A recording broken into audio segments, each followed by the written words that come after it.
we didn't defeat piracy by turning off the internet. Ultimately, we prevailed because streamers build a better product than privacy. That's what we hope to do with AI, which is just an interesting insight into what the music industry is thinking about this right now.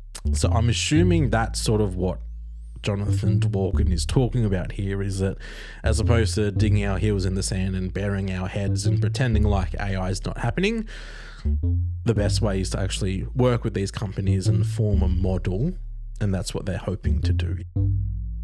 They basically were suggesting in this proposal that we create a new definition for the type of data that AI models would like to extract from copyrighted works and say that's all good, which is essentially the exception that was being proposed before that got shut down by the government. Gentlemen, this is Democracy Manifest. Anyway, we're recording now, so we should stop. And does this backdrop look good? Yeah. Cool. I liked it last time. Yeah, I like it too. I think it's better with this framing rather than the low. Yeah. Like, it looks a little bit more fresh. Yeah. I mean, yeah, I think your framing's fine. I'll refine it. I'll get Jade to finish that mural. it'll slowly develop. Over the year, we can pinpoint how it's coming along. Yeah. Oh, dear. How's your day, Eamonn?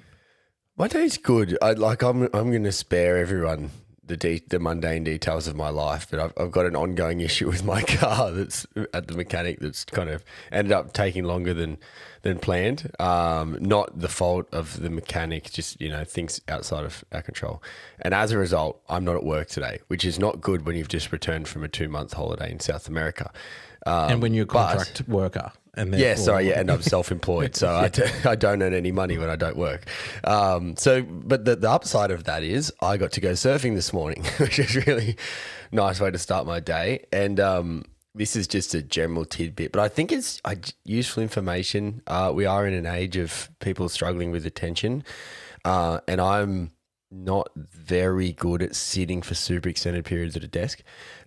But I sat down this afternoon and I've kind of had this theory and been like, I need, when I'm home and I've got, whether it's admin to do with my day job or whether it's homebrewed work to do, I need to wake up and I need to exercise straight away and then sit down, because I find when I just wake up and have brekkie, have a coffee and sit down, I'm immediately just not focused as well as I could or should be. And today, I've done it a couple of times, but today I went surfing, good workout, and came home and sat down, and my ability to focus has been significantly better than it would have been had I just got up and sat down. So that's a PSA for anyone out there listening who might kind of have a similar brain operation to me. Do some exercise and then do your sitting in one place type of work. There you go. See, we're not just useless ramblers here at Homebrewed. We're providing some, not certified, but maybe some self-tested health tips as well to try and, reduce your fidgeting and get you more attention and focused. And hopefully you're fully exercised. Maybe you're working out as you're listening to this podcast. We don't know what you do when you listen to us ramble for an hour or so. But before we do get into it, I'm going to ramble a little bit more. Shout out to Kalani Artis. Now, we're recording this on Monday. The final of Australian Idol is tomorrow night. So we don't know whether he's won or not as of time of recording. As of listening, you will know. Hopefully, fingers crossed, that the coasty local and friend of Homebrewed has taken out the crown. I know he's pretty much got the whole of the Central Coast behind him, as we tend to do for these sorts of things, which I suppose is always a positive and reflects well on our area. But shout out to Kalani Artis for flying the Central Coast flag. Yes, big ups to Kalani Artis. We spoke to Kalani, one of our earlier kind of in podcast versions, I think. Hang on. I've got our spreadsheet up. I can tell you where.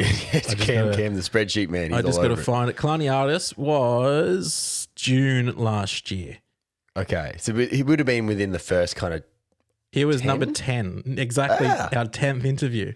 There you go, 10th interview as a standalone podcast. But yeah. The point I'm making, what we learnt about him throughout that, he is the loveliest guy, and also has a very, very big part of him wants to give back to his community and people like him. He has done a lot with Musicians Making a Difference, which is an unreal charity that does a lot for youth in need in Australia. And Kalani Artis has been like a real central figure for them over the last kind of 12 months, having previously been through it himself. And he's just a really good guy with a fantastic voice and fantastic capacity to make music. So I really do hope he takes it out because he deserves it. But if not, and you don't know who Kalani Artis is, check him out, support him, listen to his music. And you can also listen to our podcast with him if you're that way inclined. But yeah, really, everyone getting behind Kalani Artis for this Australian Idol thing. And we really hope to see him take it out. But either way, I think once you get to the top 3, you're looking pretty good in terms of the opportunities that should flow on. Absolutely. I mean, Ricky Lee, who was probably one of the bigger, the history of Australian Idol, one of the bigger, more well-known people to come out of that show, she didn't even make the final. She got eliminated from memory about halfway through the season, and everyone was like, oh my God, she got eliminated. And, she still went on to have a good career. And, conversely, there have been winners of Australian Idol who have not really gone on to do too much. So it's as much about what you make of the opportunity as much as what the show can provide for you. And I know that Kalani will absolutely take this with both hands and, not just champion our scene, but also champion himself. The story that he told us about, himself, his upbringing, his family, that's all on the pod that we spoke to him. You can go back through the archives and check it out. But, I think someone who's he knows who he is. He's not afraid of who he is. He boldly shows who he is. And who he is just a very kind, forthcoming, welcoming person. So nothing but love and respect for Kalani Artis. Hopefully, as I said, you'll know the outcome by the time you listen to it. But for us, we're cheering him on for tomorrow night. That we are. We're still in the nervous anticipation edge of seat stage. But big ups to Kalani Artis. Hopefully he takes it out. But we're here with you on this day. Gear shift. Day. Yeah, just day. Because it could be any day, okay? You could be listening to this literally any day of the week. We should have left that joke in 2025. Hang on, Cam. It's a podcast, right? So this isn't live. If you're listening to this and you think it's live, I can understand why. Because it's so unpolished, but it's not live. It's actually pre-recorded, which means you can listen whenever you want, which is just the craziest thing about podcasting. But no, we're with you on this day because we are back again 2 weeks in a row with the music news. And you might be going, why have they got a music news again? They had a music news last week. And the answer is shush. Going, I didn't know you released anything last week. That's nice. Or you didn't know we actually did have some sort of schedule that we do try to stick to. But normally we alternate between music news and interview. But because there was so much news that we wanted to unpack last week, and we do try to keep these, believe it or not, to a constrained time limit. So we thought we'd bring you the AI story that we're going to bring you. I've just spoiled it. But the story that we are going to be talking about tonight, today, this afternoon, this morning, whenever. Crazy, isn't it? It's just crazy. It's wild. It's wild. I'd like to see AI replicate this podcast. My God. Good luck. Yeah, we were kicking around this story of the Blues Fest one to talk about last week, and we obviously ran with Blues Fest, which was a good discussion. And I think we're going to talk about AI. It's kind of, I guess, when you look at everything that we've compiled, Cam, like a state of play as we head into 2026 type of episode, which wasn't really necessarily our intention when we set out to do it. But given it is, it's a topic we're returning to more and more frequently, it's obviously very important for creative industries and the music industry. And Australia's case is interesting and unique, obviously because we live here, but there's been a few developments and as we've spoken about, a general lack of preparation up until recently on a government level to deal with some of these things. So we've got a collection of things to discuss, which all kind of form the whole of where we're at as of April 2026 when it comes to AI in music in Australia. So we're going to run through those. We're going to hook you in with a couple of specific stories, and then we're going to talk a little bit more generally as well about what has been done or by the government and what's being flagged by the government. And obviously, we're going to give our opinion on all of those things. Because we're two really opinionated blokes. And that's what you come here to listen to. That's really. right. Get informed and learn our opinions and then tell us how wrong we are. But the crux of it is AI and music, and it's been ongoing the last few weeks. But just to sort of wrap up, if you're not as caught up with it as what we are, because we sort of need to be to deliver stuff to you like this. Last year, Spotify chief this is I've read 3 words from our notes and I've stumbled. The economist. That guy from Spotify, Will Page. He compiled a report and it concluded that streaming algorithms were killing Australian music. We sort of touched on this last year. That report was between 2021 and 2024. It showed that there was a 30% drop in Australian artists in the top 10,000 artists streamed in Australia on streaming platforms. So Spotify, YouTube, Amazon Music, etc. The report showed that this was a result of AI-built playlists that many users use for the convenience factor. But these playlists and other recommended content, they work on language. And this was something that was sort of highlighted to us when we spoke to Luke Bevins, which if I look at my trusty spreadsheet, Eamon, pick a number between 1 and 100. Oh, Luke Bevins. I'm going to say 32. 32. 32 was Brandon Duff. Where's Lukey in? I'm padding because I'm still looking for it. Luke Bevins was January 2025. Sorry, I said Kalani was June last year. It was June in 2024. Luke Bevins was January last year of 2025 that we spoke to him. But did I tell you the number? No, you didn't. I'm on the edge of my seat still. Sorry. Luke Bevins. Sorry, I've lost it again. January 2025, Luke Bevins was number 48. Okay, I wasn't close at all. I was just hoping for the ego boost to have been at least close. Yeah, ballpark. But he sort of raised to us, and this is what the report found as well, getting back to it, is that these AI-generated playlists, they use language. They're not really based on a geographic location.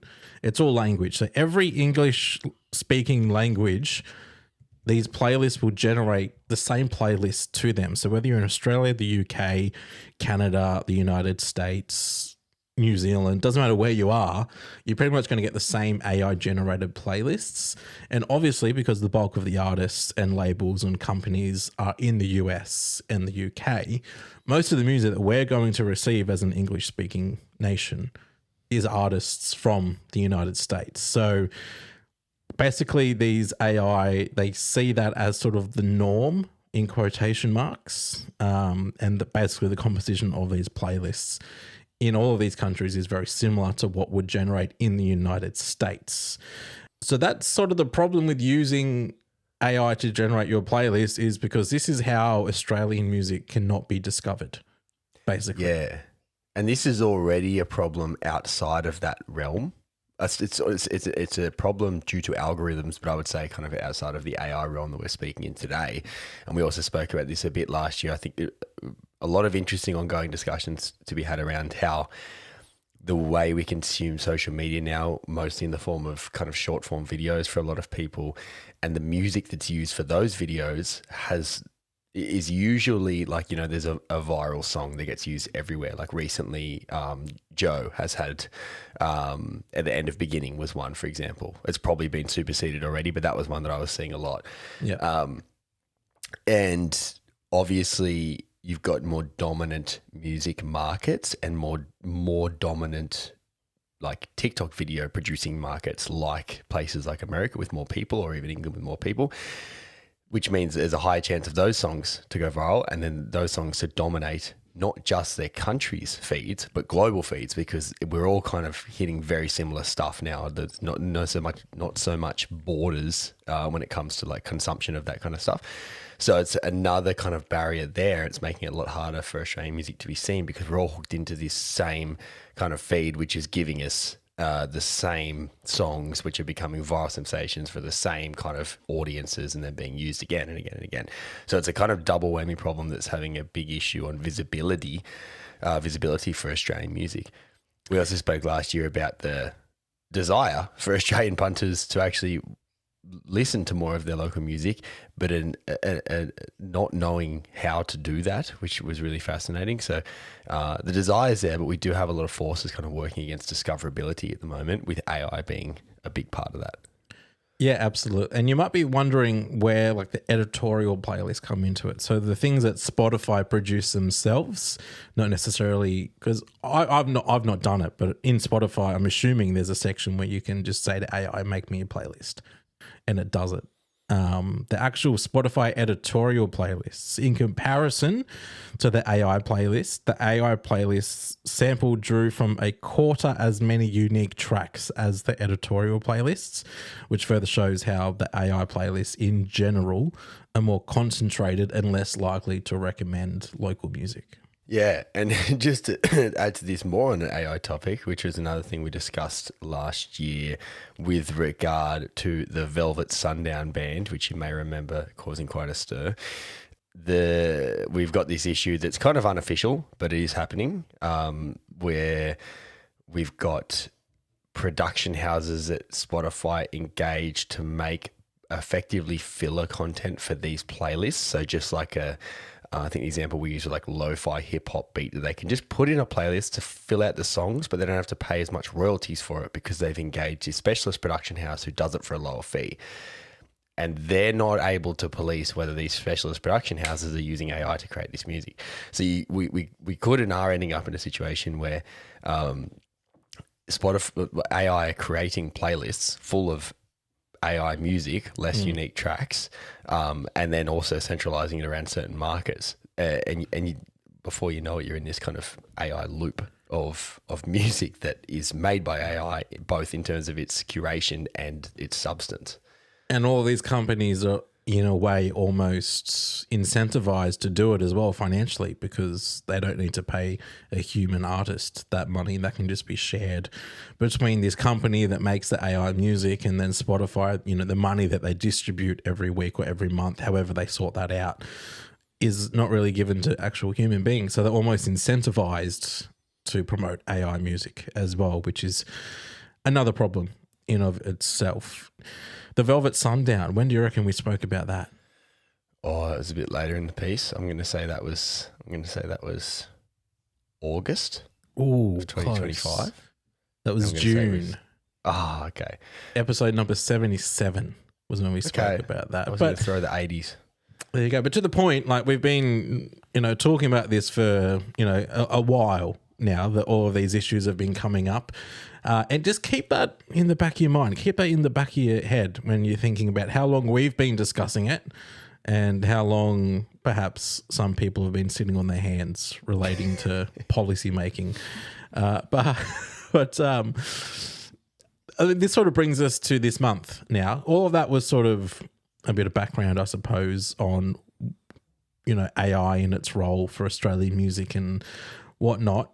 And then that brings us, as I said, to this month when Anthropic, which if you don't know Anthropic, they're an American AI company worth $555 billion, $500 billion is what this company is worth. So they're not a small AI startup. They're a massive company. And eyebrows were raised when they met with the Australian government in Canberra earlier this month. And it's all to do, what the meeting was about how AI and the protections that the government can have in place for copyright and for creatives, and the role that AI has to play financially in the broader scheme of things. But obviously we're going to focus on copyright and music and where the finances can be involved in that. So Dario Amodei, who's the Anthropic CEO, he actually said that he wasn't trying to change Australia's mind on copyright. But he'd said he's worried about AI in the hands of autocratic countries and feels a tax on profits is inevitable. But they actually also signed a memorandum of understanding, which is aimed at boosting local research skills and investment, which is fairly vague, but that's what it is. So there's no real legal bindingness to it. It is, as I said, a memorandum of understanding, which is words that really don't really mean too much. I don't think it's more of a verbal agreement than an actual contract being signed. Yeah. We don't know. Like, I mean, this is lobbying, is what it is. It's like the head of meeting is lobbying, which the companies are entitled to do under our system, whether you like it or not. And can I just say, Anthropic, we're going to get to actually why Cam, you were telling me why this company actually is probably less evil in the AI space. They seem actually like they do things that we would broadly agree with. But isn't that an evil name? Anthropic. It's such a menacing name, and I feel like that's like on brand. All the worst companies in the world, I'm not saying Anthropic are one of them, but like BlackRock and Palantir, they also have this real menacing sound to them. That's just a side note. But well, I've just Googled. Do you know what Anthropic means? No. I've just Googled humans? it. Adjective meaning relating to human beings, mankind, or their existence on Earth, which feels pretty on the nose for an AI company. I'll be completely honest with you. But to your point, if you've not been keeping up, they're in a legal battle with the United States government at the moment. They actually sued Trump's government because effectively they were using Anthropic for their AI, and they were actually using it to sort of automate weaponry and as part of their war in the Middle East, and partnering up with Israel. All of that they've been doing, they were using Anthropic for the AI, and Anthropic were like, no, you're not. And they've actually sued the government over that. They've repelled. They had a contract with them, I'm fairly certain, worth an absolute bucket load of money, and they've pretty much walked away from that contract because they don't want to be connected to that. So to your point, Eamon, the fact that they're the ones saying that we will withhold, whatever Australian copyright is and whatever their AI policy is, we will follow. I have a little bit of hope for that, but at the same time, words and actions are two different things, and we'll see what happens, in a year's time when, these companies, maybe they're more powerful than the governments at that time, who knows? But mate, we are heading in that direction, it feels. But it is, I mean, like, ethically, that's a win. I think into that contract immediately stepped OpenAI, if I'm remembering that story correctly. Yeah, I'm pretty sure they had no issues. Yeah, jumping okay, we'll do that. it. No worries. And obviously, you have the Spotify CEO who has invested hundreds of millions of dollars into technology that really helps with these wars, which kill heaps and heaps and heaps of innocent civilians. But that's kind of good. That might give you a little bit of hope about the ethical leadership of the company. But definitely, the Anthropic meeting has been a story, and it's been probably a point of anxiety for people who are watching this closely, I would think it's fair to say. The Mr. Emodi, or Emodi, am I pronouncing that correctly? That's how I pronounced it. I winged it. I was hoping we weren't going to dwell on it, and we could maybe move past some of our bad pronunciations. And now we're debating the pronunciation. I'm pretty sure it's Emodi. Let's run it. So, sorry, Dario, if we're wrong, but Dario Emodi, he said that the rights holders had, quote, legitimate claims, but he did not think copyright was the be-all and end-all for addressing the economic concerns with this technology. And I think, like, I can sympathize with the complexities of trying to actually work a copyright framework into what AI does. We were kind of speaking about this before we started recording, and we'll get to that a little bit later. So, I'm not seeing that as a huge red flag.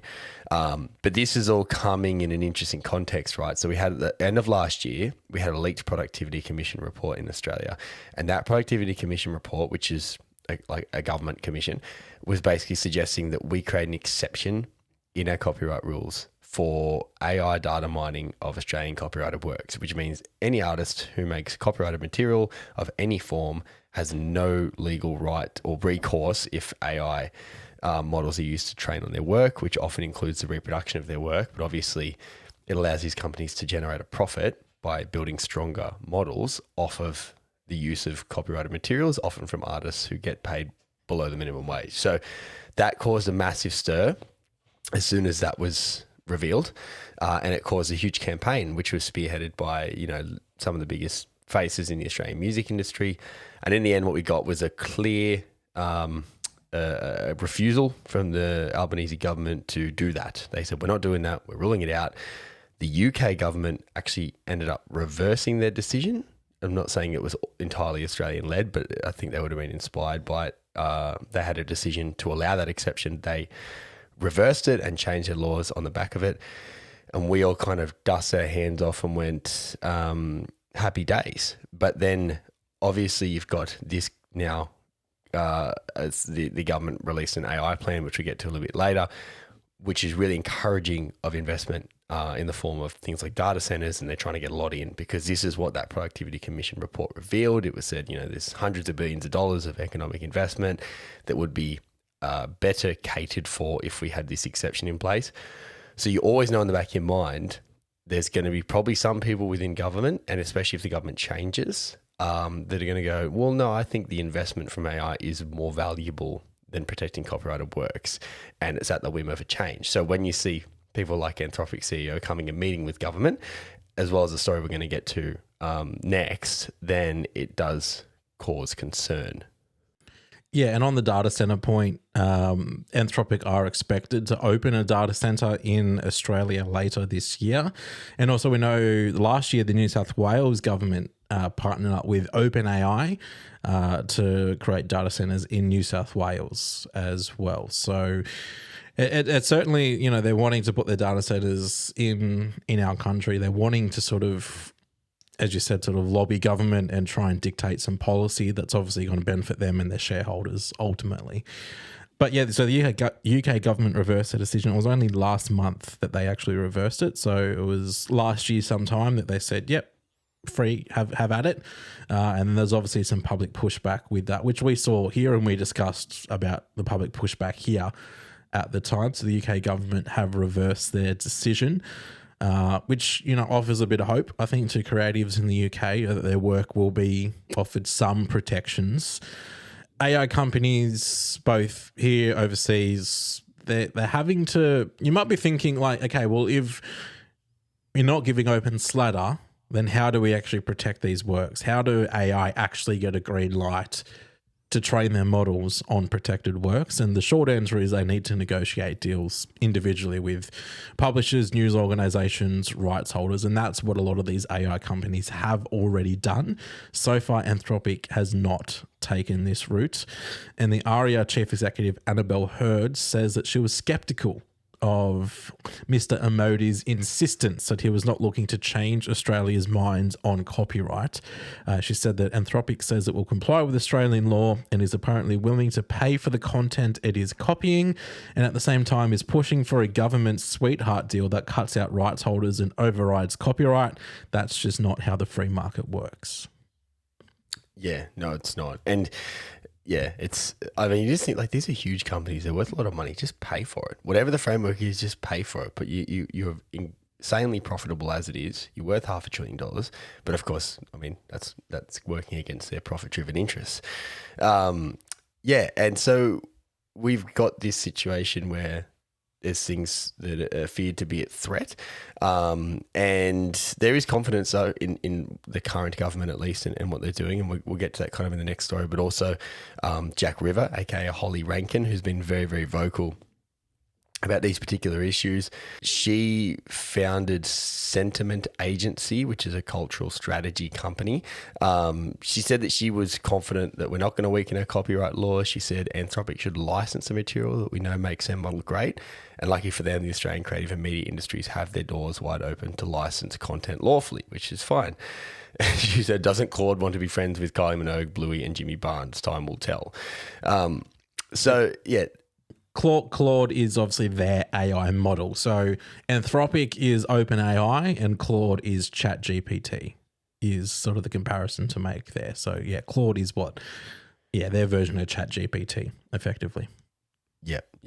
And then it's interesting kind of comment as well that's in here from Jonathan Dworkin from the executive. I thought you had it right the first time when I was about to applaud you for pushing through. He's the Executive Vice President of Digital Business Development at Universal Music Group, which has been one of these companies that's kind of developed agreements one way or another to use their copyrighted works for, I think them along with Warner and Sony. I think the big three have kind of worked out their own agreements.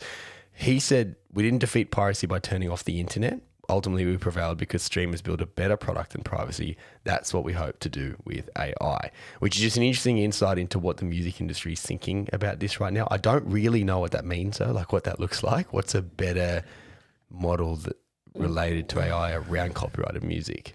Yeah, my theory, and again, you know, we do have a skeptical hat on when we talk about labels, but effectively, Eamonn's invisible hat for the video viewers of this podcast, which you can check out on youtube.com/homebrewed media if you want to watch our podcast. But effectively, my skepticism, that's not a word, skepticism says that because they're a label, and, you know, going back to piracy, they lost out a lot of money on piracy. Then they struck up deal with Spotify and all these streaming giants. And ultimately, as you said, the product was better than going to insert a legal site here, downloading a file, getting a virus, or Bill Clinton saying he didn't have sexual relations with that woman, as opposed Rickrolled, as opposed to what you were trying to illegally source. These are all anecdotes that I've heard from people, obviously. Allegedly. I imagine for, you know, AI, they want to strike deals. They want to, you know, legally license the content that they have. And we saw, I think it was Warner and Suno last year struck up an agreement where artists who are on, you know, signed to Warner, their music, they could opt in to be trained on platform Suno, which is an AI music generator.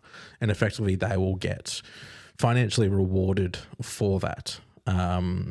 So I'm assuming that's sort of what Jonathan Dworkin is talking about here, is that as opposed to digging our heels in the sand and burying our heads and pretending like AI is not happening, the best way is to actually work with these companies and form a model. And that's what they're hoping to do, is how I'm interpreting. That's not a word either. Interpreting that. We can invent new words. That's fine. But yeah, 100%. And I suppose, like, I agree. We shouldn't bury our heads in the sand. It just feels trickle downy. You know what I mean? Like, we're gonna make a model. We're gonna make a deal, and the money will flow to you, the artist. And I just am very skeptical of that particular assertion. But that's me reading between the lines heavily. So that's an opinion, not a fact. Yeah, but at the same time, that's the model that has worked for labels for forever, is a trickle down model. Yeah. And not so well for artists, as we've covered as well. But that kind of is the Anthropic update, if you've been seeing that and kind of wondering what that means. Now, we wanted to pair that with another story that came out about last month. So in December of last year, the federal government released an AI plan, which, you know, we'll get into the details of it. Some people weren't happy with how far it went. Other people accused it of being vague, but at least we had a plan. We didn't have a plan prior to that. But at least at the same time, or in preparation for the development of that plan, the Business Council of Australia, which is basically, it's my mate Jeremy made this point really well to me once, where he's like, they're called the Business Council, or you hear like this council, that council. It's just a union for businesses. It's a union for employers, a union for businesses, because, you know, unionism amongst workers has become such a dirty word. Why don't we just call it workers' councils? Because it's the exact same thing. So the union for businesses that represents businesses and advocates to government, the Business Council of Australia, that represents the CEOs of the largest employers in this country. The board includes the managing director of Google Australia, Mel Silver, data center providers, executives from several major technology and AI companies like Meta and Amazon. And it had previously pushed for copyright reform in its submission to the government's national AI plan. So that's what the Business Council of Australia is. They represent the interests of the biggest businesses in the country, as they have a right to do. Crikey, this all comes via some really good reporting from Cam Wilson at Crikey. They got access to a draft proposal. Now, the eventual proposal didn't reflect this, but the draft proposal was telling, I think, that was going to be submitted to the government, dated December last year. They were suggesting, the Business Council of Australia was suggesting that the government amend the Copyright Act. So remember, we were saying we went through this kind of period at the end of last year where, they're suggesting we are able to mine and make an exception for copyrighted materials. The government went, no, we're shutting the door on that. A few months later, the Business Council of Australia comes with a proposal suggesting amendment of the Copyright Act to introduce a new legal concept called non-expressive use, rather than introducing a compulsory licensing scheme for using works to train AI or other alternatives which the government were considering at the time and still are.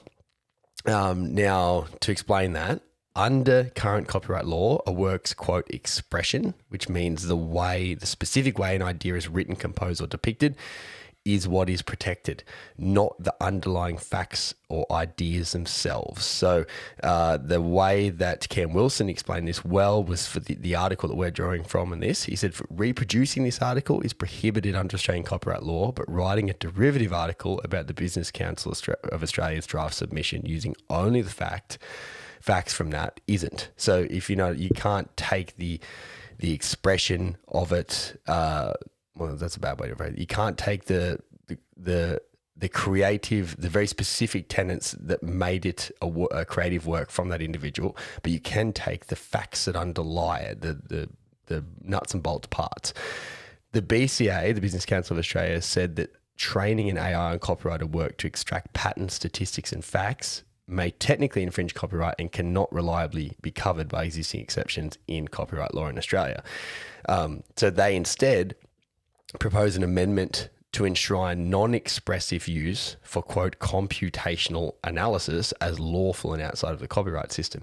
This is a lot of like mumbo jumbo. I was going to say, I hope you're sticking with us because... But like the main thing, they're effectively just suggesting the exception that the door was shut on sooner. They're just kind of changing the way that it was proposed. And that's what we're getting to with this story. So you don't have to understand the nuts and bolts completely. They're basically were suggesting in this proposal that we create a new definition for the type of data that AI models would like to extract from copyrighted works and say that's all good, which is essentially the exception that was being proposed before that got shut down by the government. So yeah. To put it in music terms, and this analogy could be way off and you would disagree, let me know, but basically the way I'm looking at that is going, well, sure, this song is copyright protected, but if I just say, I'm just looking at the data, I'm just looking at the beats per minute and what chord progression that they had, like that's all data. That's not, the meaning behind the song or the artist's expression or their interpretation or, the background to it. That's just the raw data that's come out of the song. That's up for grabs, surely. That's how I'm interpreting what they're trying to differentiate between, which currently is protected under Australian copyright law.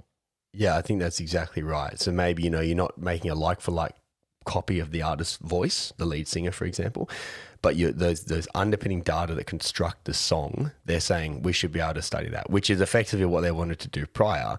But a lot of the training of these models involves recreation of the piece of art themselves. And irrespective of all of that, you're still using something that somebody has created, whether you're using the data from that or you're using it like for like. You're still using it to make profits for yourself, which was what the argument came down to. Why should artists be giving away their work to these multi-billion, $500 billion companies to train their models on to then generate a profit themselves without those artists actually ever seeing $1 for it?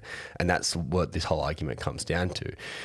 So we want to include this story because it's just very interesting, and it very much shows these anxieties around Anthropic are justified. The intentions of the Anthropic CEO coming to Australia and meeting with government are justified because a mere months after we had the door shut on this exact proposal, we had the Business Council of Australia in the background creating a draft report to basically reclassify that exception and make it look a little bit different or find a way to kind of rearrange how we measure and copyright and then create an exception that would allow AI models to do exactly what they had previously done.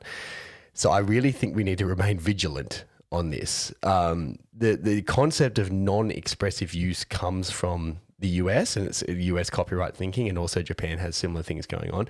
I won't bore you with the details, but they do use it well in America. However, it has an underpinning principles in there that mean that we don't have in Australia. So when they're suggesting this as well, it's kind of disingenuous if they make a comparison to America because it relies on some underpinning principles that still protect copyright that we don't have here in Australia. I won't bore you with those details though, because it's very hard to explain and make engaging in podcast form. But on that note, when Crikey and Ken Wilson were doing this reporting, they did reach out to the Attorney General, Michelle Rowland, and she did say, which is kind of echoing the confidence that Jack River has in at least his government to uphold its position, that the Albanese government has, quote, no plans to weaken copyright protections when it comes to AI. This includes ruling out a text and data mining exception, which is what was initially being proposed. She also kind of said that they were aware of the non-expressive use concept that the BCA was proposing, and her office and Michelle Rowland herself considered to be largely the same policy as the text and data mining exception, which is what I was getting at before. But it's like, you know, you swat them down, they're going to come back up again, and they're going to keep kind of agitating and chipping away at this. And I think we genuinely do need to remain vigilant when it comes to things like this here in Australia. So far, so good. But I just thought it was really telling in the same period where we've had the Anthropic CEO coming and visiting and kind of trying to push for deals with our government. We've also had this story emerge that said, well, the Business Council of Australia, which is not, it's a collection of businesses, but it's an Australian-based business council, was pushing for a similar thing. But the way they were doing it was very, very much, I would say, deceptive and disingenuous. Yeah, and also Michelle Rowland also said that they encourage the tech industry and creative sectors to come together and find sensible and workable solutions to support innovation while ensuring creators are fairly compensated. So again, we're swatting them away, but we're not, it's not door completely shut. We're not going to work with you. It's if you find something that works for everyone, we're happy to do it. But it is reassuring, I think, that the government is taking this sort of stance. But as you pointed out to me before we hit record, Eamon, that's this current government. If there is a change of government, which, state election next year, federal election still a few years away, but it's, if there is a change in government, then who knows, all of this policy could be out the door very quickly. But as it stands at the moment, there are those protections in place. Yeah. You just have one politician, one leader, one person in a position of power to decide that the economic input from these companies is worth more than creative protections for our artists. And then all of a sudden these are thrown in. So take nothing for granted.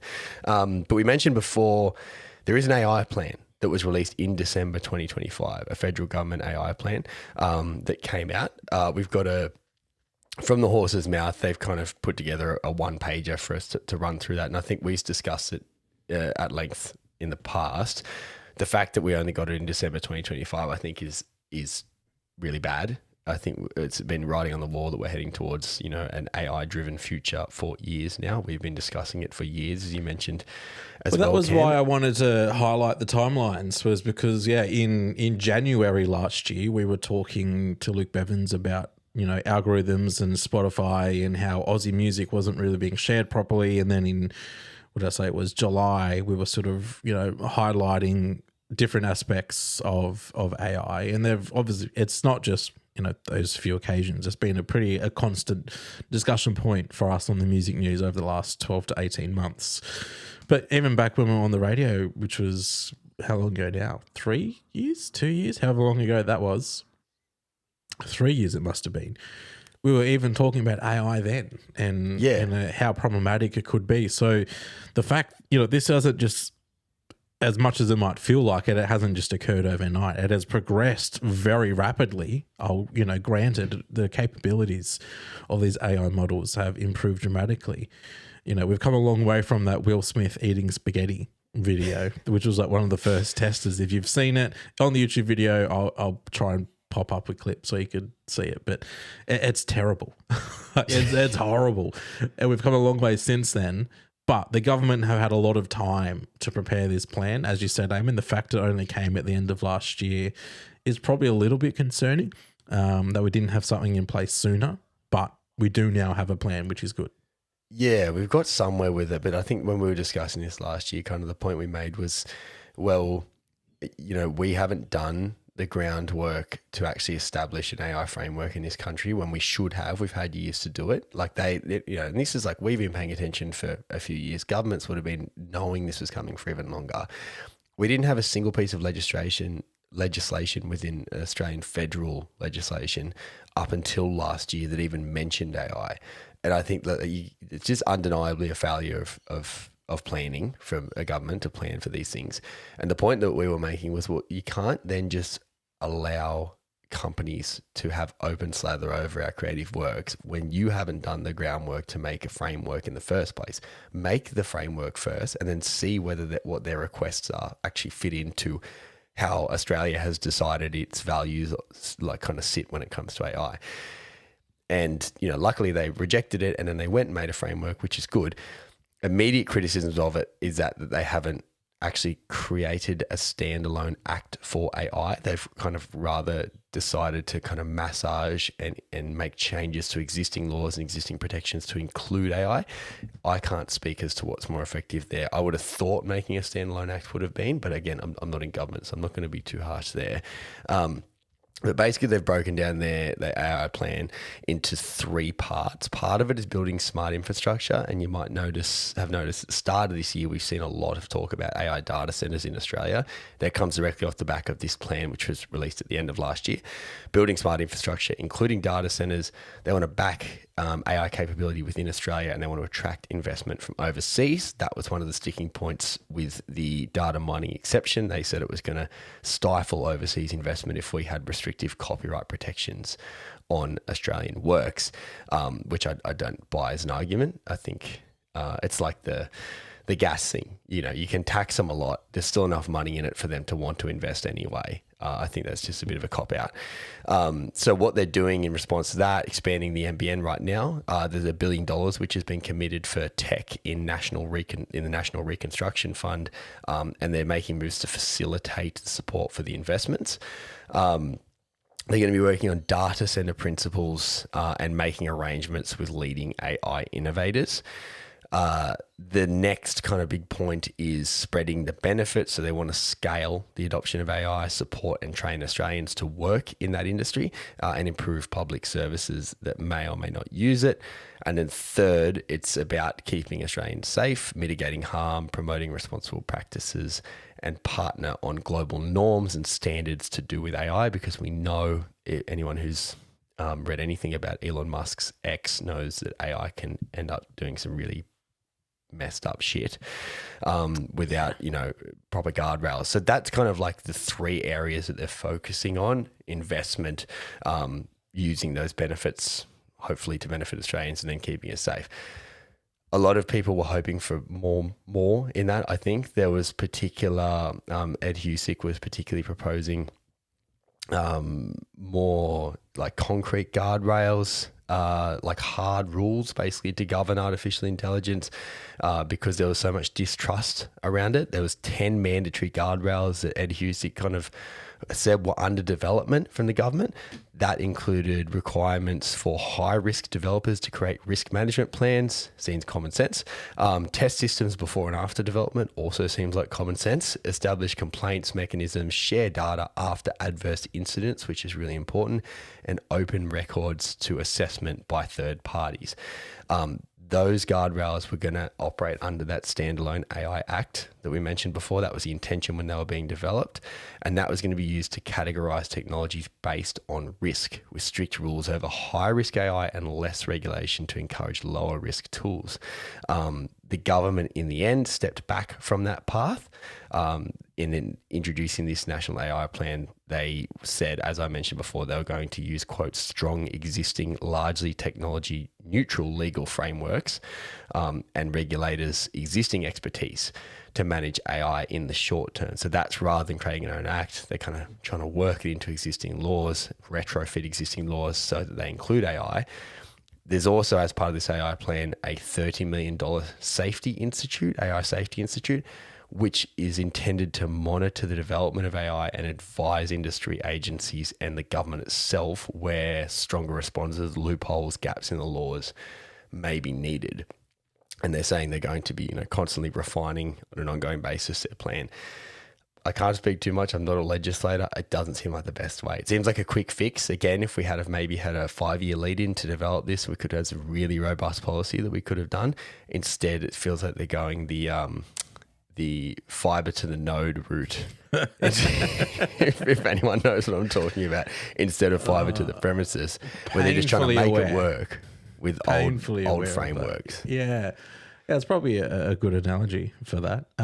Because in a way, I'm sympathetic to the government because, as I said, it's advanced very rapidly. It's quick evolving. So needing a quick solution just to try and put in some protections in place, I understand.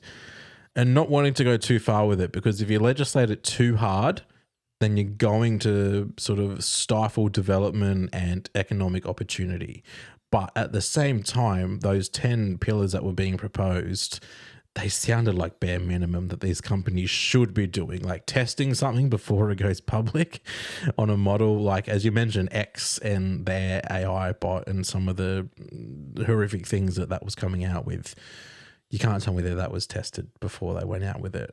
Or maybe you can because of who's behind it. Who knows? Yeah. But the point I'm making is the government, in a way to try and build a framework, you don't want to be too restrictive, but also you can't, loosen the leash too hard. But what was being proposed, I don't think was too restrictive. It did feel like bare minimum to sort of protect the public. But, as I suppose what we're landing on is at least there's something. Yeah, there is at least something. It's just, I don't know, it just kind of frustrates you because, again, we've got this AI Safety Institute. Sounds good, happy days. It's going to monitor for gaps. Not saying that a standalone AI Act would have had plugged every hole, but the way they're kind of talking about it is like, okay, if we identify that there's a gap in the law, then we will fix it, which is great. But what damage is done, even in the short term, when that gap is still active? And we can't even conceive of what some of those things are because we're trying to retrofit them to existing laws that aren't made for that. It feels like had we had the lead in time that we should have, had governments been thinking and working towards this for years instead of months or, 1 year or so, then we could have had the time to develop something that really worked well. Obviously, consult the industry as it's developing and change it as needed, but something that was quite robust, potentially world leading, to protect people from this, both from harm from it and also like issues with extraction and copyright and all that kind of stuff too. But I guess beggars can't be choosers. At least we do have something, and yeah, that's kind of where we're at right now, is leading to 2026. And I dare say we're going to have more of this to discuss as the year wears on. I don't think we've heard the end of kind of any of these issues, to be honest. No, and I mean, even if we do broaden our scope to the US, we have Trump, who's almost wanting to just have it as an open slather. Like, anyone have at it. And who knows, that could be, basically the American version of the Business Council of Australia, basically proposing all of this and all, Meta and Amazon and all these companies who, we saw at his inauguration, we know throughout his tenure that he is, very buddy-buddy with a lot of these tech CEOs. So who knows who's really driving a lot of those decisions. But basically the American government is saying, have at it. We're not going to restrict you too much. And the reasons given are always, economic development and, the advancement of these technologies, which granted is, I think, one of the considerations that needs to take place, but that can't be instead of public safety and everything else that we've discussed. But what we actually have in America is we have, like Google, Gemini and Anthropic and some of these big AI companies going, oh, hang on, maybe I think we should legislate some of these things and some of these protections. These companies, like Google, they have a lot to lose from this. And this has been discussed a lot about Gemini and their model. Once ChatGPT became quite commonplace, Google sort of loosened the reins and opened up some of the restrictions that they self-imposed because they didn't want to fall behind on the AI race. They wanted to be leading the charge.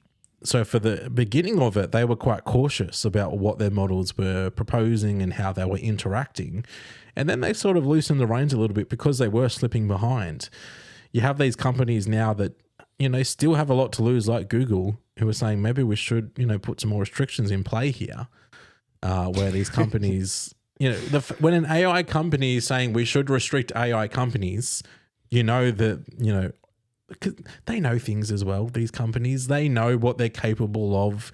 They know how destructive they can be, as well as obviously there are benefits involved. But when the companies are saying, let's hold back, you should probably listen.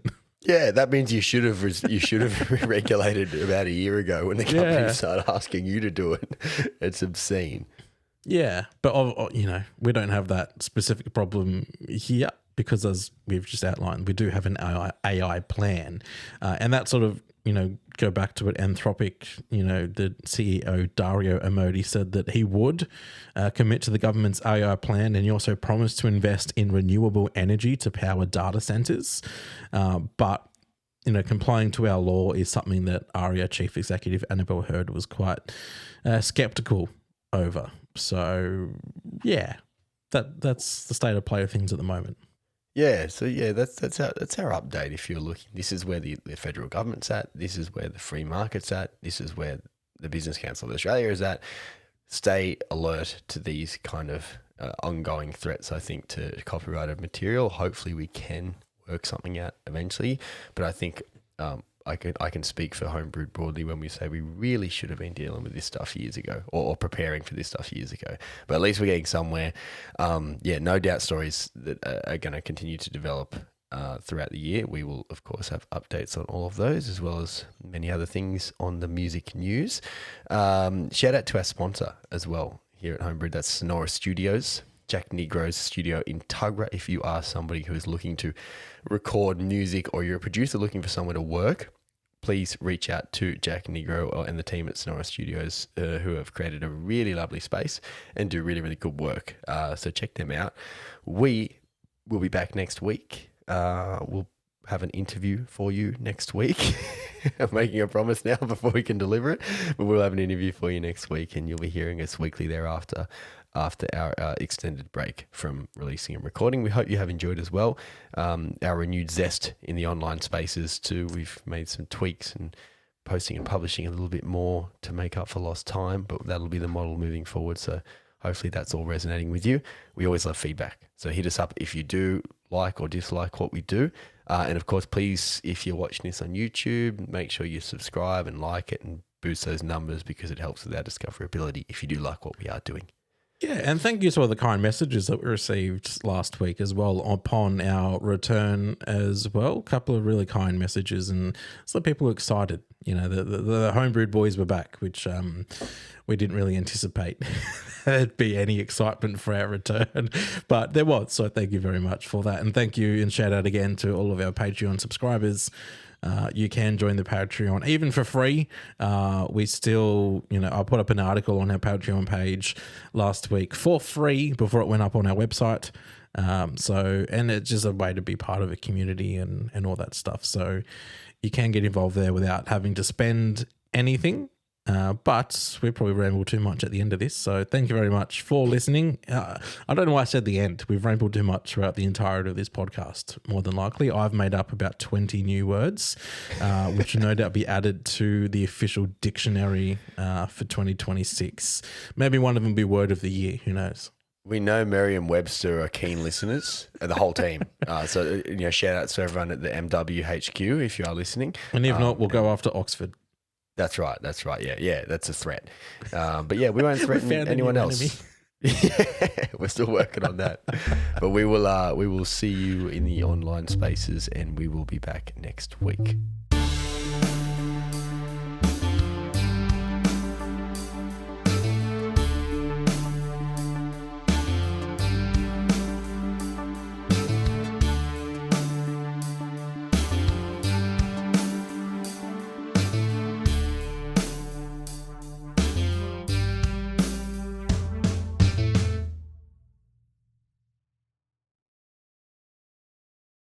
Maybe the Oxford Dictionary, or maybe just the English language should be our enemy.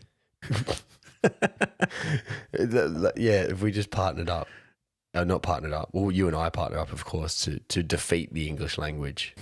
I like that, we want to bring something down, but with no real big picture goal. I had it years ago. I was on it, had a little thing that I was running where I was just suggesting we defund agriculture generally, just defund agriculture entirely. It's a stated aim, but with no consideration to what the consequence of that aim would be. It's very emotional. Have you considered running for One Nation?